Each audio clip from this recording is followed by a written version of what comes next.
Bonjour.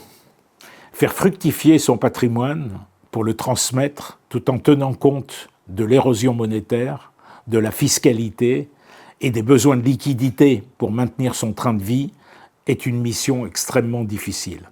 Et pourtant, c'est celle à laquelle peu de familles sont préparées. Paradoxalement, il est souvent plus simple de créer et de développer une entreprise que de savoir la céder, puis de gérer le patrimoine qui en résulte.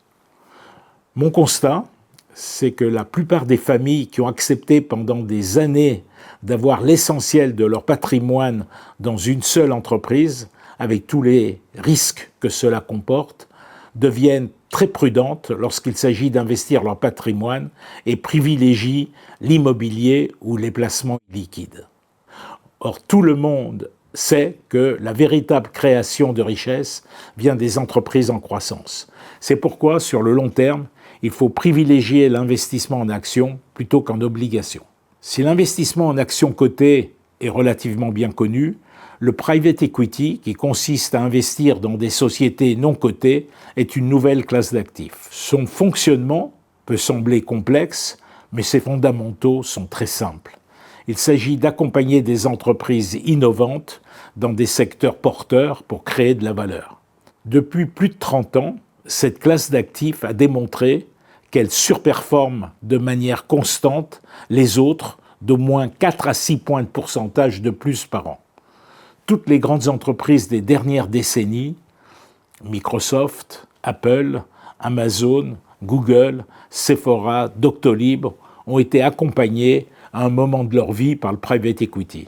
Si vous souhaitez investir dans cette classe d'actifs, ce que je vous recommande vivement, dans mon cas, la quasi-totalité de mes actifs sont investis en private equity, gardez 3 principes en tête. Premièrement, c'est un investissement de long terme, dans des actifs illiquides pendant environ 10 ans. Si vous n'avez pas cette perspective, abstenez-vous. Mais au-delà, la liquidité se fait naturellement. Deuxièmement, la force potentielle du private equity repose sur la puissance des intérêts composés.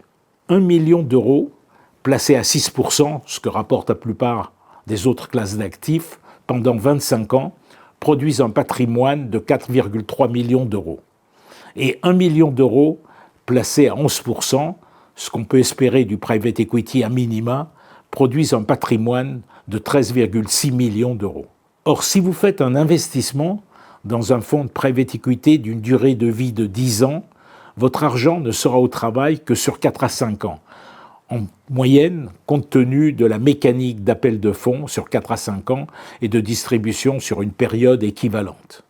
Donc mon conseil, si vous voulez investir en private equity, il faut le faire sur un horizon minimum de 20 ans et encore mieux, ad vitam aeternam.